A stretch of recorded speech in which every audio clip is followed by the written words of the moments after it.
What's up, y'all? Trent here with GMO Productions on episode 5 of the GMO Podcast. I'm here with Brandyn Soto of First One Dies. Introduce yourself. What's up, man? I'm Brandyn. I'm the vocalist of First One Dies and also another band called Joy Thief. Yes, sir. I'm super glad to have you on the pod, man. While we're on the subject, new location, new digs. We got some badass tapestries behind us, a fucking good old tribal drum, the GMO logo, and the fucking handy Clone Hero guitar. Can't go without it.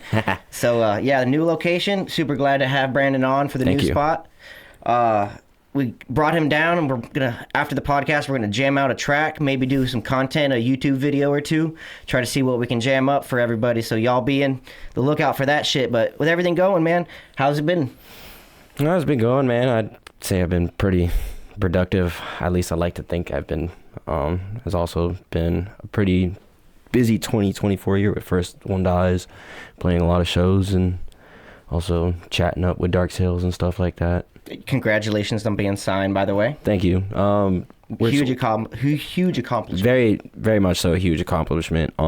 They're about to help us with a lot of stuff that we've been needing help with. But outside of that, nothing really, just taking it day by day. Like you said in the intro, of course, the new band that was announced not that long ago, Joy Thief. Yeah, Joy Thief, man. You guys ain't ready for that. Where'd that come about? How'd you end up joining that? Okay, so without getting personal about everything, Drowned unfortunately disbanded, and Austin Hester wanted to start a new project, and he got the drummer of No Ghost as well. And then he made a post on Facebook, actually, about looking for a vocalist. And I was just like, I got some time. I just recently lost my job, so I was just like, okay, cool. Let me hit this guy up. And I did a submission for him. He wanted, what was the song?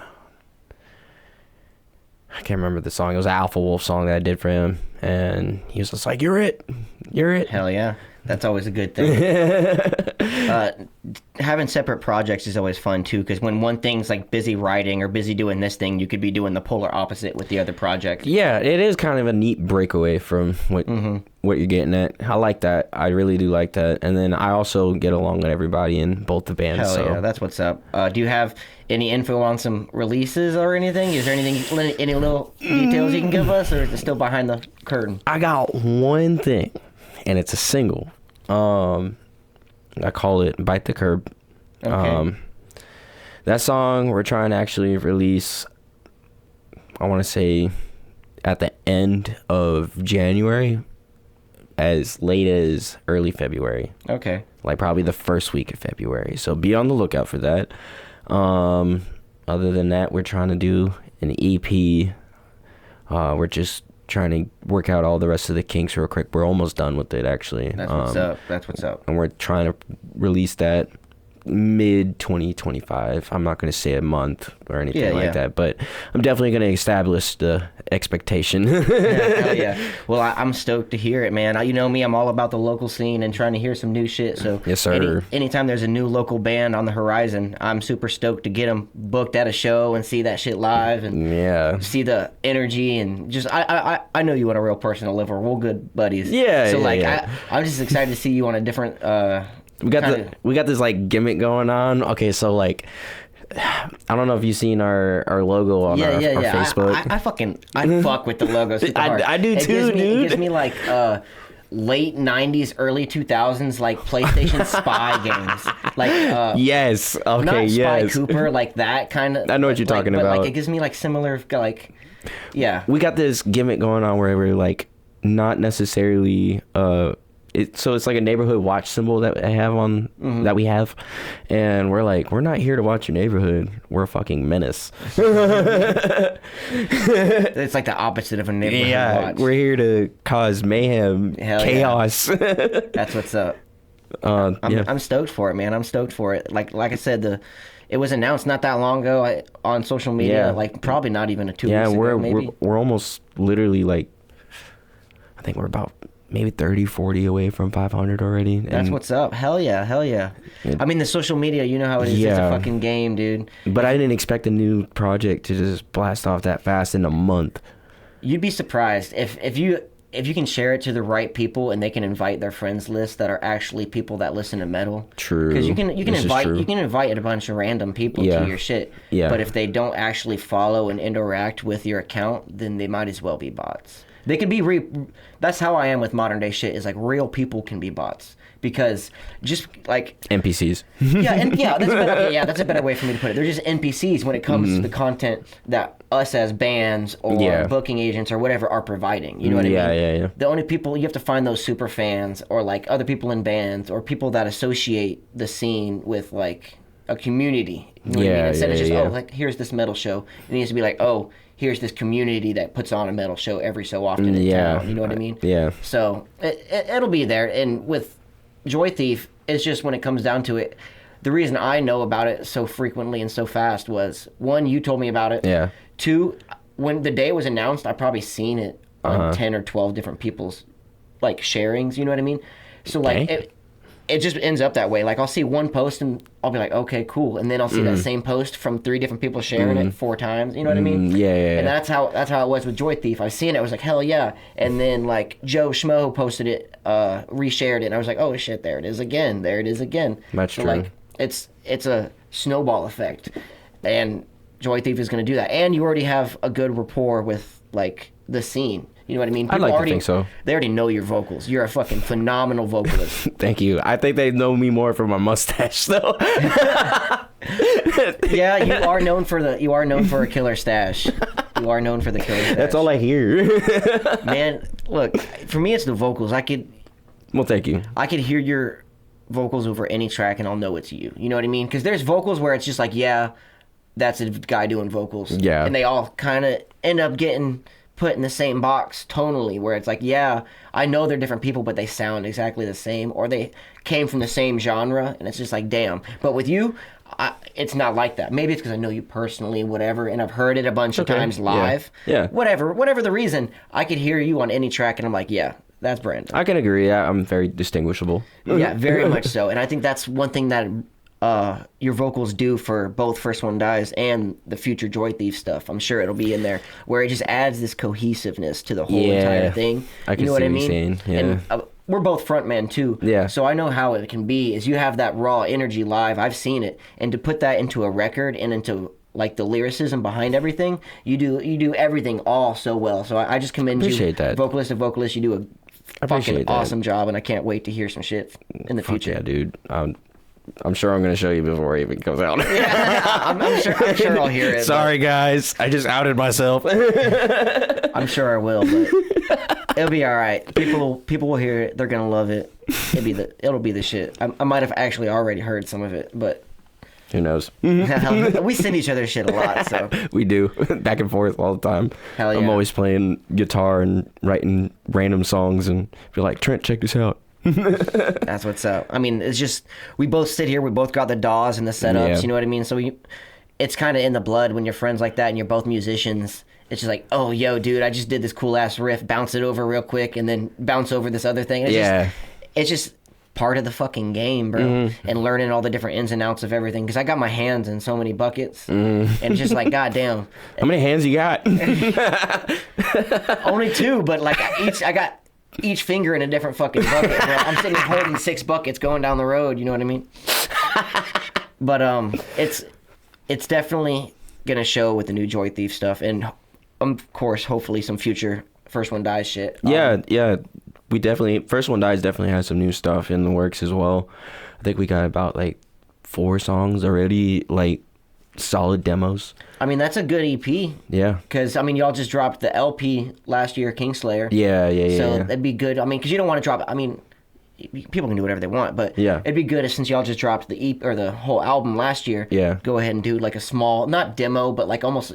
No, yeah. That's definitely the route that we're going to do too, because also as well, we were suggested by Cody as well from Dark Sales. He's like, I think you guys should just do an EP as your next one. Yeah, I mean, it makes sense, especially nowadays with the way EP releases work and single release strategies and having like making sure you have a music video and a guitar playthrough and all these different things lined up behind your release. So you have content set up for this one release, and then a month and a half later you have the second single release with the same content. So that way you can have 3 months worth of content from each waterfall release. effect. Yeah, and just that's literally the game now with doing anything when it comes to being in a band or music production, booking shows. It's the same way. You're pretty much a content creator. Literally. That's why I created this podcast. You know what I mean? That's why I do any of the stuff I do for GMO Productions. And speaking of GMO Productions, we got to do another congratulations for becoming the first liaison / booking agent for GMO Productions. That's not me. Or, you don't have to drive as far. But no, it's more than just that. It's more than just that. You show the drive to want to do it. You know what I mean? I do. I actually enjoy it. Like, even more so outside of like just playing the music. I actually genuinely enjoy the scene, because growing up like around the Atlanta scene before COVID, it was like very in depth, and then COVID came, and then just like everything died forcefully. And then coming back, everybody just didn't know what to do. Everybody kind of seemed like it was almost brand new. You know what I mean? It really was. After COVID, everything just felt different. The entire world. Literally. I feel like, I hated it. Before COVID. Like 2016, 2017, the world changed. And it became a different entity to me. And the social media game stepped up. You know what I mean? Because I remember I had a Facebook in 2008, but it wasn't what it is now. Yeah, no. And it's just same. Like, the human existence as a whole has jumped to another, to me, a whole different aspect. It's like a whole nother paradigm in a sense. Yeah, like, you know what I mean? They had the Industrial Revolution. Yeah. This is the technological revolution, and I'm here for it, you know what I mean? And when it comes to booking shows and shit, it just became a thing where I'm booking 4 shows a month, and I'm going here and there.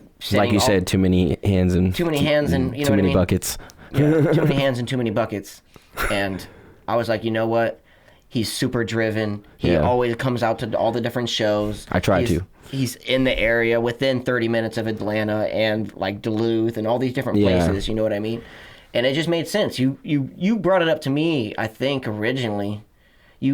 We seen each other at a show, and I was like, if you want to, man, we can. And then it snowballed from there. You sent me a text, and we start going back and forth. Yeah, next thing you know, I'm sending you over Google documents with everything for all the different venues, and next thing you know, I got a whole nother hand. Speaking of which, though, thank you for the congratulatory intro. Yeah, of course. But my first show with them, January 26th with Fatal Frames. Thank you for helping me get that, by the way, at Culture Shock. You guys better fucking be there.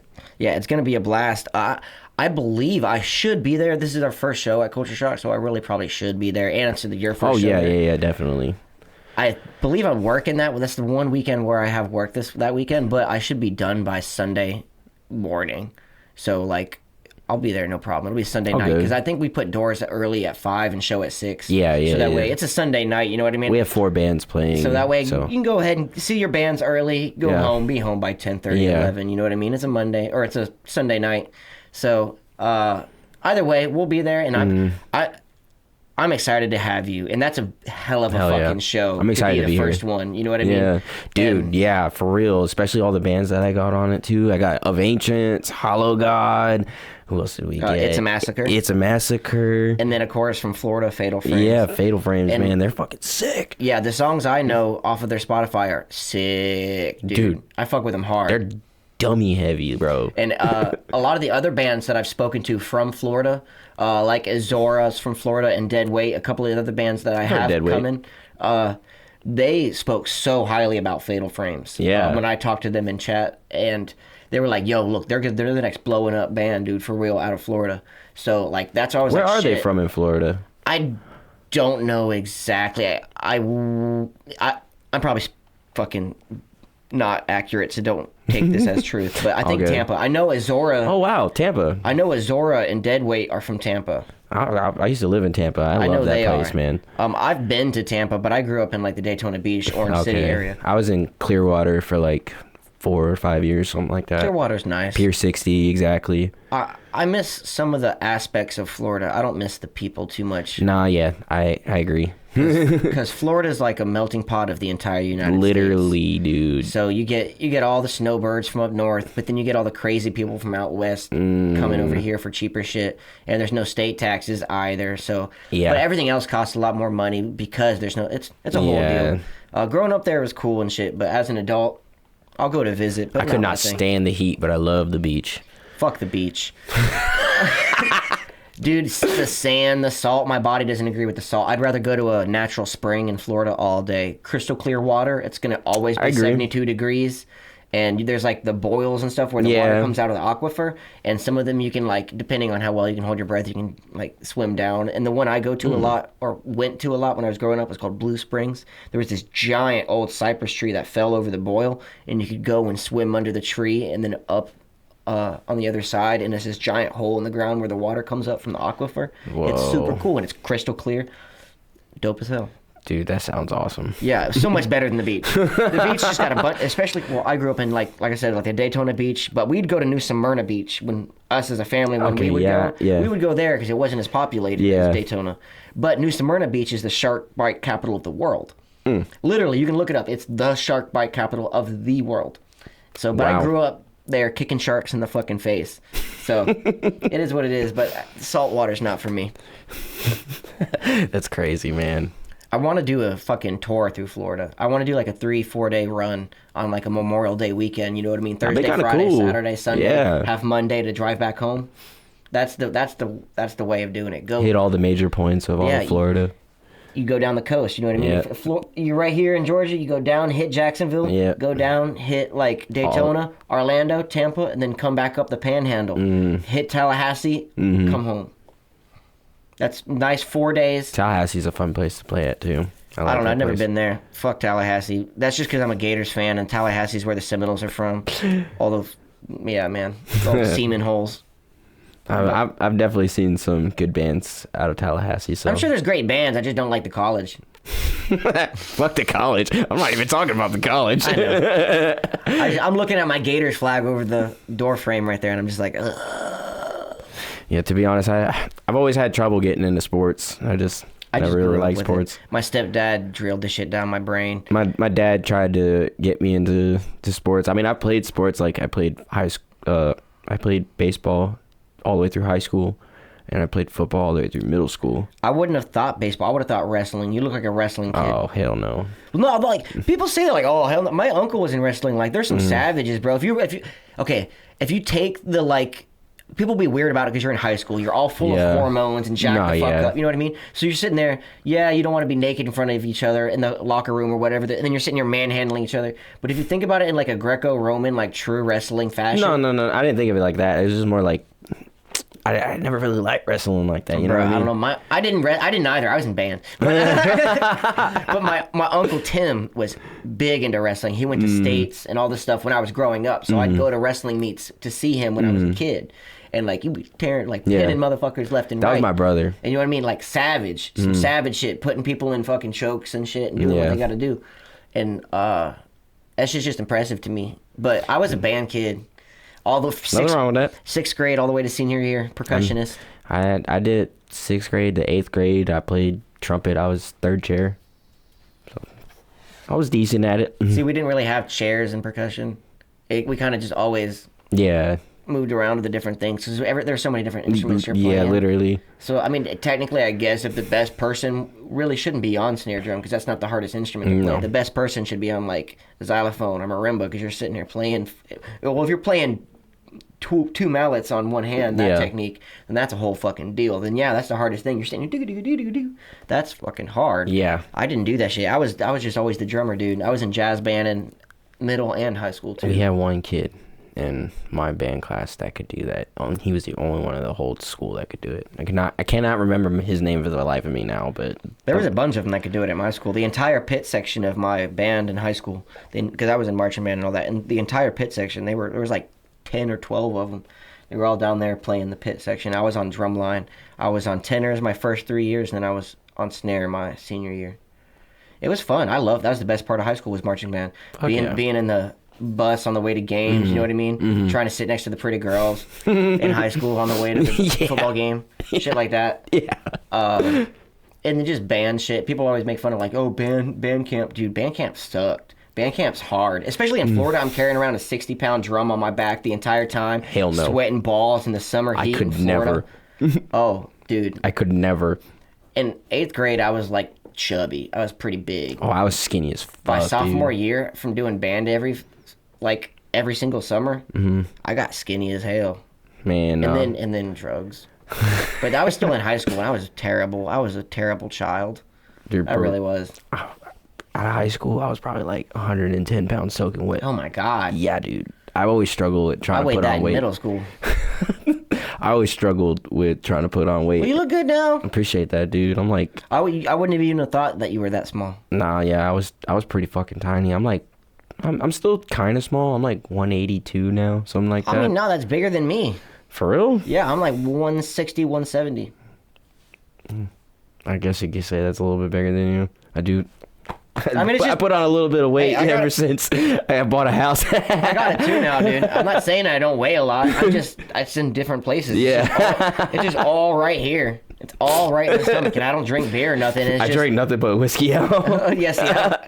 I drink soda. This is a soda and Red Bull belly. Bro, Red Bull's kind of addicting. Oh to be god, honest. dude, I haven't had a Red Bull in so long. I've been drinking coffee instead. I just got onto a coffee kick. Like, my dad asked me what I wanted for Christmas, and I was like, I don't know, dude. Coffee machine, I guess. He's like, you don't need anything for the kitchen? I was like, fuck it, coffee machine. I don't own one. I was like, man, I'm trying to be more adult lately. Yeah, I've been waking up early in the morning and shit. Well, before I got laid off from work, I was getting up at like 6 a.m. Yeah. So I was like, fuck it, just wake up at 6 a.m., make a hot coffee. And it's been cold, so Yeah. like make a hot coffee. And I got some whipped cream, and it's good. And I got Dunkin' Donuts creamer. So I've been trying and I've been like dialing it in with how much I got to do of each thing. And I'm at the point now where almost every morning I wake up and have a cup of coffee. You're perfecting your brew. Yeah, the one I like. Yeah. And it's this. My dad got me 3 different kinds of the Death Wish coffee company, and he knows me my so well. God. It's super strong coffee. Not the Yeah. first coffee to get for No. someone trying coffee. That's like a heart attack in a bag. But dude, he just knew I'd like the packaging. I did. Death Wish coffee. It sounds good. It fire. tastes good. I've come to really like the espresso one. So like, Death Wish coffee. Where you at? Sponsor me, bro. I'll have it right here. Man. I can't- got super into that lately. Yeah, I can't drink coffee like that too much. The caffeine just really has been messing with my blood pressure, so I kind of can't really drink too much caffeine anymore. Kind of cut back on coffee, but I'm straight to the point with my coffee. I just like it black with just sugar. That's it. But here's the thing though. I'll make an Americano. You know that? No, I don't even know what that is. But You don't know? No, say that and drink the coffee that I got. I'll make you some espresso black from the fucking, I almost said Black Rifle coffee, but the fucking Death Wish coffee I got in there, that espresso one. Try that black with a little bit of sugar. Bro, you can. There's no way. I've tried it black one time. It's very, very bitter. I don't strong like as it. hell. Yeah. I put at least this much Dunkin' Donuts salted caramel. Like, it's pretty much sugar milk. See, man, coffee already is just gonna make me just sit on the toilet. The creamer is gonna just send me over the edge. See, it was the shitting for me, but for some reason, after you get through the first couple days, you're all right. No, bro, I'm lactose intolerant. No, I'm saying for the coffee. Oh, yeah. Not the lactose intolerant part. You can't. My bad. You can't just become tolerant. No. You know what I mean? No, you can't. It's not a voluntary. No, you're right though, but That'd be cool. What if you could just turn that shit and be like, man, I really want ice cream today. And you just like shove a pill up your ass and it turns you tolerant to lactose? see, I do that without shoving shit up my ass. Well, yeah, they actually do have medication that you can take that Oh yeah, you're right. But I don't take medication for that that. you don't have to put up your rectum. No. I don't take suppositories or any medication. So, but sometimes I'll be looking at Pizza Hut or Domino's or Papa John's, whatever I'm feeling that day, and I'm like, I'm about to mess with my stomach real quick with some cheese, dog. Yeah, I can't turn down pizza. I love or some chocolate milk every once in a while. See, I don't really drink milk that much. The only like I'll have milk for cereal and, like I said, the creamer for coffee. But milk and creamer aren't the same thing. No, but I mean, still dairy. It's still dairy. For you, it's dairy. the same thing. Yeah. But it's not the same thing for me. But I don't really drink milk. Chocolate milk, strawberry milk, get that shit the fuck out of here. I'll have regular milk with brownies or like cookies. But other than that, cereal, and I'll mix it for like, you know, for like if I have to use it for cooking, I'll use it. Yeah, and mac and cheese and shit. Yeah. But just drinking. You better be using milk in your mac and cheese. But just like drinking a glass of milk, no. No, I can't do that either. I lived in upstate New York, and people would get a glass of milk for like dinner. I'd like go out to eat with like my buddies from work or something, and they'd just get a glass of milk with like wings, and I'm like, bro, what the fuck is wrong? bro. And it's not because of the heat. No, wings. yeah, they just actually genuinely like that. They just genuinely like I milk never with liked their that. dinner. And I'm like, yo, you're eating spaghetti with milk, bro. What the fuck is wrong with you? You fucking heathen. I used to live in New York too because I was born there, and then so New Yorkers most of the time like to put ketchup on their eggs. And I come down here, and It's my pretty family. normal here. I know a good amount of people that do that. When I first came down here, though, they look at me like I had two heads. Like, really, you put ketchup on your eggs? I mean, yeah, I wouldn't do it. What? I wouldn't do it. I'm a hot sauce guy. I guess I'm fucking No, weird. I mean, hot sauce. Okay, no. depending on the hot sauce, like sriracha, I'll definitely do that. The ketchup on the eggs thing is not weird to me. I know a bunch of people. I'm the weird one for putting hot sauce on my eggs. From what I understand, everyone that I've told that, they're like, what? And I'm like, yeah, No. dude, a good hot sauce on your eggs. Like Yeah, scrambled dude. eggs, fried eggs. Yeah. Dude, deviled eggs. Like if I make... Deviled eggs is the best. If I make like egg salad, like deviled egg salad, definitely putting like at least 2 teaspoons of hot sauce. Any kind, really. I don't really... I'm not the biggest fan of Tabasco, but any kind of hot sauce. Tabasco's mid, Well, it's just... but First of all, I don't like the taste. Second of all, the heat lasts too long. Like, I don't mind if the hot sauce is hot, but it does linger. it's a lingering thing for me. It does linger. And if I want anything to linger out of a hot sauce, it's the taste. Okay, I agree. Yeah, I agree. Me personally, I really like Crystal's hot sauce, which is the same thing as Tabasco, just a little bit different. Yeah. And that's just because I grew up with it. That's what my stepdad liked, and that's what we had every weekend for breakfast. But my girlfriend put me on to fucking Cholula. That shit's fire. It's a little bit thicker. Yeah. You know what I mean? And it's way better on like microwave burritos. I eat that shit on everything. The only thing I won't put it on is like a steak. No. Yeah, the steak's gotta be really bad for me to use A1 sauce or anything. Like most of the time, I think you're a fucking heathen for putting any sauce on a steak.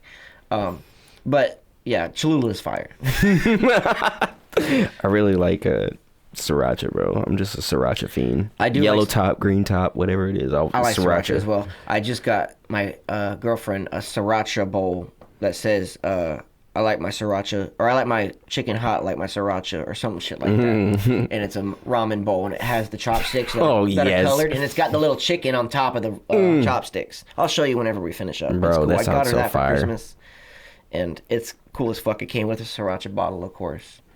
And because you know that it changed, right? Like sriracha, like the actual like hot sauce sriracha brand changed, and it's no longer the same. I didn't know that at all. Yeah, so like I don't know the whole story. I get the behind one that has like all the fucking, I guess, Japanese or it. Yeah. I mean, that's what it was. letters on it. It still got it on it. The The green top. original brand has changed from it though. Oh, I get what you're saying. It's apparently it's the same, but the bottle is different. It looks the same, but it is different. And the older one I have a bottle of. And I could show you the difference. I just got to find it. It's among the mountain of shit that I own. But yeah, well, I also got my girlfriend like one of those like things you see for the gift, like the gift basket things. That's it's usually for men, but she really likes hot sauces. So it's got like 5 or 6 different hot sauces, and 2 of them are pepper extracts, where it's like literally the oil from the peppers. Whoa. So you can put that into a sauce to make it a hot sauce. Whoa. Yeah, it's kind of cool. So I'm gonna I want to grow some chilies and do some stuff and like make my own hot sauce. I think that'd be cool. Oh, you got the backyard to do Yeah, that. and whatchamacallit, do that, bottle that shit up, and sell a GMO hot sauce, bro. That'd be fire. Yeah, I mean, literally. I'm trying to monetize anything I can. But this isn't enough talking about me. It's okay. What else you got going on? You got Joy Thief. You got First One Dies. I know you had mentioned that you just got laid off too. You no longer have a job, so join the fucking club. I'm a DoorDasher. Yeah, well, hey, door dashing is a job. I want to give a big shout out to all our door dashers, all of our, what else are the Uber Eats, Instacart, all the people that out there doing the shopping for people that don't want to do it. Yeah. Shout out to y'all. Thanks for paying me. Hey, if you sit down and you do it for like 6 to 8 hours a day, it is your job. Because from what I understand, to live off of like DoorDash, Instacart, like for real, you have to do it to that extent where you're actually working it like a real job. There are days that some days I'll work like probably close to 12 hours, but I'll make like, I want to say between both the apps probably about close to $600 from both the apps. Okay, so yeah, I mean, so it's like in a week. So it's like it's 300 on one, 300 on the other. Yeah, for 12 hours of work. And I work Monday through Friday. Yeah, it's not that bad. Yeah, you could definitely live It's off. decent. It's enough to get me by. Yeah, for sure.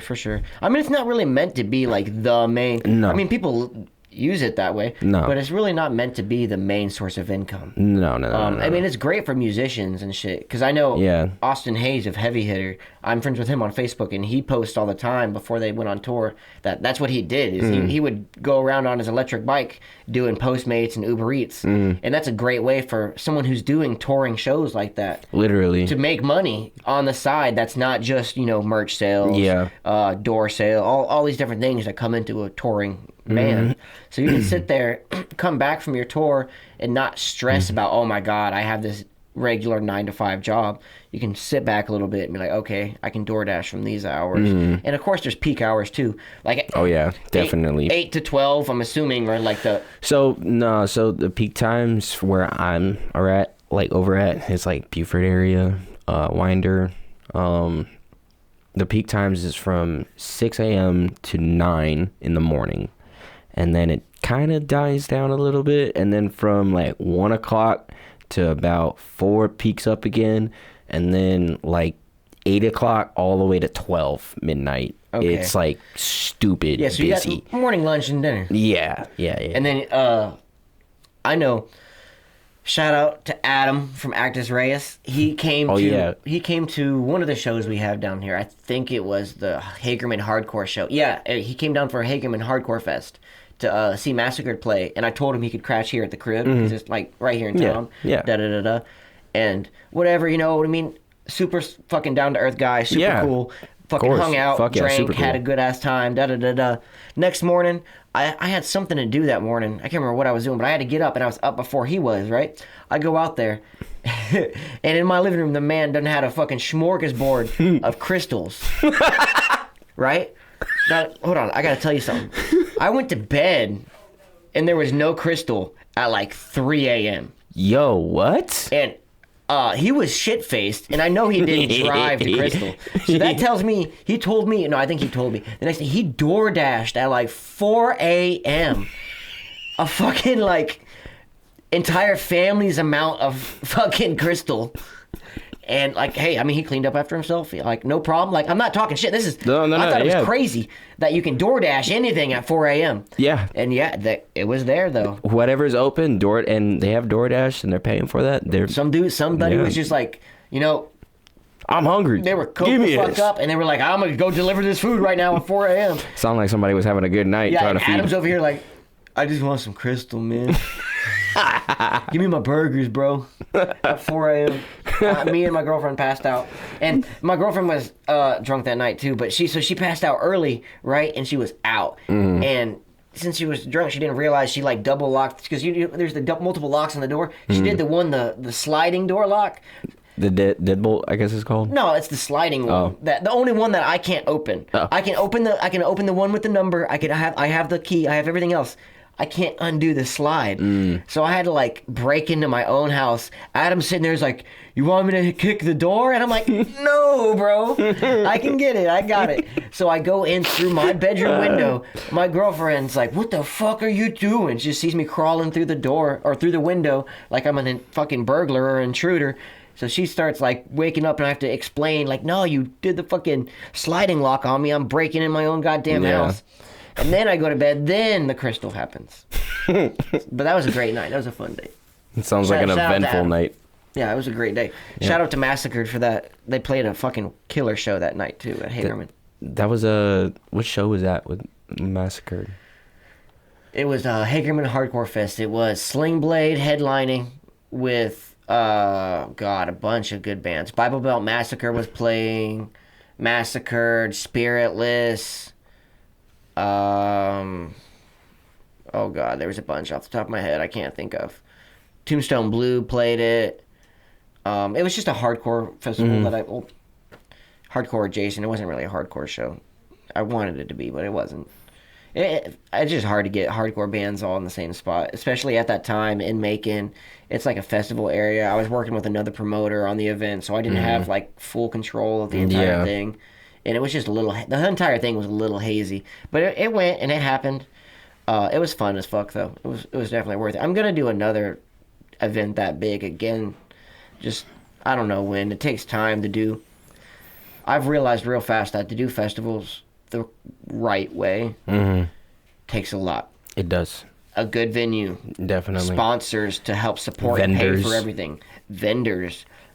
Yeah. Like getting an audio sponsor is huge. If you can get an audio sponsor that can let you use all the equipment or hand it to you and then to use and you give it back at the end of it, just something like that. If you get like Shure or like what's the company? Just any of the bigger companies that can bring a good soundboard. Because I have a 16-channel Yamaha, yeah, but it's not a digital mixer. It's still old school analog, but it works fine. You know what I mean? Does the job. Exactly. But getting sponsors of that size, getting vendors, getting bands that will pull enough people to support all the money you're putting into it. And then not only that, the promotions for all that stuff. Promotion for it all. Yeah. Depending where it's at, like alcohol stuff, all ages, and trying to like balance that. And if you're doing all ages versus 21 and up show, and then how many days is it? Is it a multiple days event? Like it just gets real in the weeds, and that's when I need I don't want to say anything too much, but I'm in works with another promotion company that's trying to put on a festival, and they got the right idea, and they have like a committee for the festival where they have like 8 or 9 people on the committee. Each person has a different task. We all do different things. You know what I mean? And it helps get vendors. It helps delegate. You know what I mean? Yeah. So that there's not one person running around with their head cut off trying to do this festival and get all these ducks in a row when each person can have their each individual duck. You know what I mean? Well, that's cool. Fuck yeah. It's going to be... 2025 is going to be a hell of a year. And Happy New Year, everybody. Happy New Year. This is the first podcast recorded in the new year. Glad to be a part of it. 2025 is... This is the upcome for GMO Productions. The first year was, doing shows. The second year... Well, this is our second year. But, like, the first year and a half was, like, doing shows, getting our name out there, building the social... And like building something like this with the podcast, building relationships and a community, representation, getting liaisons and other people on the crew to book shows and help support the community, and just it's a big year for both GMO Productions and bringing you in with it and everything you got going on, everything I got going on with Give Me Oblivion and Derailer, and it's looking like it's gonna be a hell of a fucking time. And I'm it's definitely going to be for all of us. For sure. And I'm stoked to see what you do with everything. With that being said, is there anything else you want to say, or is there anything you want to shout out before we end the episode? Any upcoming shows you want to plug in? We definitely got First One Dies has a show January 28th at Culture Shock, I want to say. And then Joy Thief, of course, we got the single coming out late January, early February. I think we also got our first show in Joy Thief March 23rd at Sweetwater. Love Sweetwater. Yeah, I love Sweetwater too. Other than that, and then I got that one show that I'm doing with GMO with you. Fatal Frames of Ancients, Hollow God, and It's a Massacre at Culture Shock as well. Y'all come out. All ages show. Y'all show up. Definitely. Bring it. Bring your heat. Like I'm bringing the heat. Hell yeah. Well, once again, man, this has been Brandyn Soto of First One Dies and Joy Thief. I'm Trent from GMO Productions. This has been the GMO Podcast. Remember, y'all have a great night. And without y'all, we can't do this. So keep it up, support, show love to your friends, show love to the local bands, and peace out. Later, bitches.